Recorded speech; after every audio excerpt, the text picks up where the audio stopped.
Hello teacher, hello EVT. I am Hậu from group 134, Mentor 5.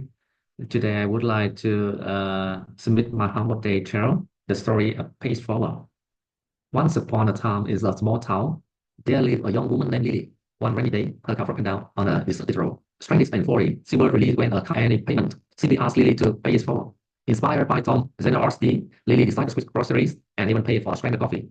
Each person she helped was encouraged to continue the chain of kind. Tom is worth a blast tire. To her surprise, a young man named Jack stopped to assist her. And he fixed the tire. He mentioned that he was paying it forward, inspired by a kind woman who had helped him at the shelter. Lily realized that her small acts of kindness has come full circle. The town became a better place, filled with people eager to help one another. All became one simple act of paying it forward. That's all. Thank you for your listening.